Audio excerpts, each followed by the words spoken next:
दोस्तों, हरियाणा में जो 10 आईएमटी पास हुई हैं, उसमें से एक आईएमटी के लिए जो अम्बाला में बननी है, उसके लिए 1000 एकड़ के करीब जो ज़मीन है, उसका सौदा तय किया गया है किसानों के साथ 1 करोड़ 55 लाख रुपए के हिसाब से।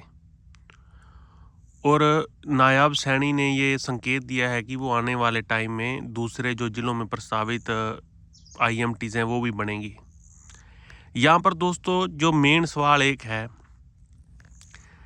कि क्या उस आईएमटी जो हरियाणा में बनने जा रही हैं, जो उसका हाल अब जो दिल्ली का है प्रदूषण की वजह से, गंदगी की वजह से, या उसका जो औद्योगिक फैक्ट्री हैं उसका कूड़ा करकट है, क्या हरियाणा का भी वही ये हाल बनाना चाहते हैं?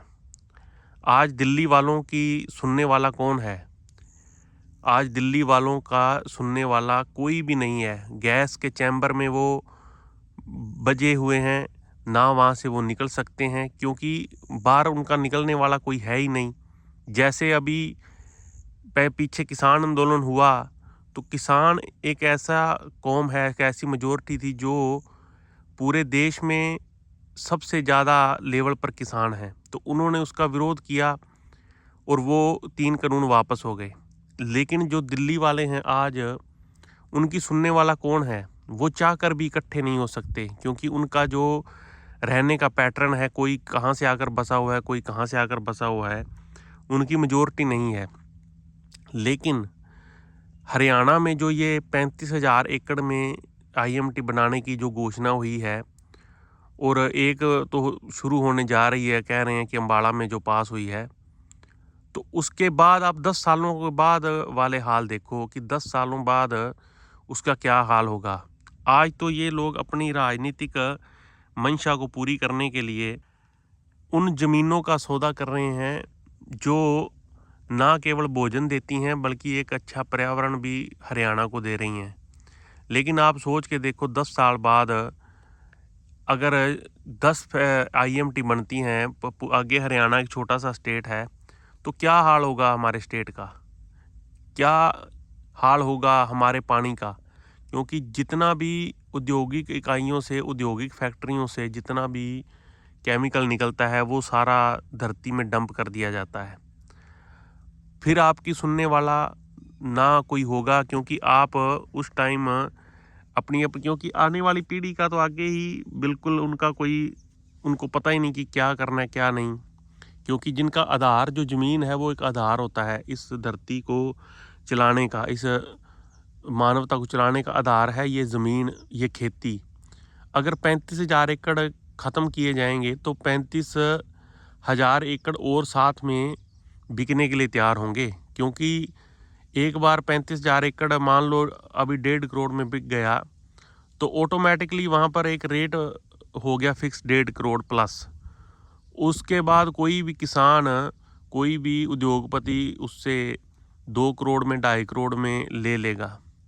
तो सोच के देखो आप, 35,000 एकड़ प्लस 35,000 और लगा के चलो आने वाले 10 सालों में, तो उसके बाद जो उसका धुआं होगा। आज आप एक जीवन तो जी रहे हो कम से कम, बेशक आप जो भी है कम, मतलब आपके पास पूंजी है, लेकिन स्वास्थ्य है आपके पास। लेकिन आज दिल्ली वाले लोग हैं जो, उनके पास 10-10 करोड़ का बंगला है, 10-10 करोड़ की गाड़ियां हैं, लेकिन वो वहाँ पर एक पिंजरे में जीवन जीने के लिए बाध्य हैं।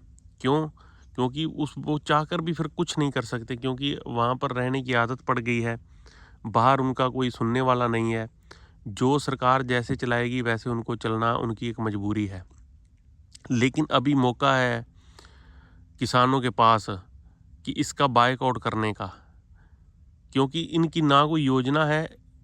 जहाँ पर आईएमटी बननी है वहाँ पर जो नज़दीक के गांव हैं, जैसे एक हरियाणा में या और जितने भी थर्मल प्लांट लगे हुए हैं, वहाँ पर जो कोयला जलाया जाता था, तो उसकी राख जो है वो पूरी की पूरी जो आसपास के 2-3 गांव हैं वहाँ चली जाती थी। और वहाँ के लोग इतने परेशान थे। आप अभी भी अगर आप थर्मल कोई प्लांट जो कोयले से चलता है उसके पास आप रहते हैं, तो आप उनको आप खुद महसूस करना या जो लोग वहाँ पर रहते हैं उनसे एक बार जाकर पूछना कि आपको क्या दिक्कतें आ रही हैं, कितने वो बीमार लोग हैं। ऐसे ही इन फैक्ट्रियों में जो चीज़ बनेगी उसका किसी को कुछ पता नहीं, क्या बनना है यहाँ पर, क्या बिकना है। क्योंकि सरकार हर मुद्दे पर जनता का विश्वास जीतने में विफल रही है। वो किसानों का मुद्दा हो, किसानों ने तो चलो मैं कह रहा हूँ कि एक आंदोलन करके अपना वापस करा लिया।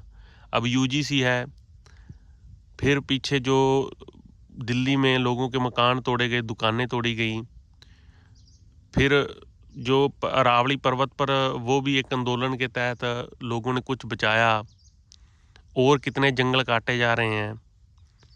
राजस्थान में जो सोलर परियोजना है उसमें वहाँ पर कितने पेड़ काटे गए। मतलब कि जो उद्योगपति हैं उनका मेन मकसद क्या है कि भारत के संसाधनों का लूट पाट करके जब अगर भारत में कुछ ऐसी स्थिति आती है तो यहाँ से चले जाएंगे वो। आज आप देख लो, कई बिजनेसमैन हैं उनका बिजनेस इंडिया में है और वो खुद लंदन में रहते हैं। आप वो खुद स्वच्छ पर्यावरण में रहते हैं और लोगों को यहाँ पर रहने के लिए मजबूर हैं। तो ये समझना होगा हम हरियाणा वालों को पहले कि आप उस पैसे के लालच में, पैसा भी क्या, वो आपको अगर आप पूरे हरियाणा में अब ज़मीन लेने जाओ तो आपको कहीं भी नहीं मिलेगी। आज आपके पास खास करके किसानों के पास मौका है कि वो अपना उगा सकते हैं बिना पेस्टिसाइड के। और ये जो किसान नहीं है उनके लिए भी एक वो है कि जब तक किसानों के पास ज़मीन है तो उनको एक भोजन मिल रहा है, सब्जियां मिल रही हैं, रेट भी वाजिब, और कुछ हद तक आपको, मैं ये नहीं कहूँगा कि पूरी तरह से ऑर्गेनिक मिल रही हैं, लेकिन कुछ हद तक ठीक मिल रही हैं। और कुछ किसान चलो आगे ऑर्गेनिक चीज़ों की तरफ बढ़ भी रहे हैं। लेकिन अगर सब कुछ बिक जाएगा, सब कुछ फैक्ट्रियाँ लग जाएंगी, तो आप इमेजिन करके देखो कि आपका हाल क्या होगा। अगर आपने 35,000 एकड़ एक्वायर करने हैं तो आप 35,000 एकड़ में क्यों नहीं आप वहाँ पर बाग लगाते, क्यों नहीं आप वहाँ पर ऐसे फ्रूट लगाते जो इंपोर्ट किए जाएं, वहाँ पर लोगों को इस दिशा में उनको रोज़गार मिले। और मैं तो कहता हूँ कि 35,000 एक्वायर करने के बजाय वहाँ पर 35,000 किसानों को उसमें स्टेक होल्डर बनाया जाए, उनकी ज़मीन मत छीनी जाए। उनको ऐसी पूंजी देकर, जैसे अब 1.5 करोड़ दे रहे हैं, उनको कुछ पूंजी देकर वहाँ पर बाग लगवाए जाएं, वहाँ पर ऐसी सब्जियां लगवाई जाएं जो फ़ॉरेन में एक्सपोर्ट की जाएं और यहाँ पर भी लोगों को अच्छी चीज़ मिले। तो दोस्तों, आप इसके बारे में क्या सोचते हैं, एक बार कमेंट करके जरूर बताना। नमस्कार दोस्तों।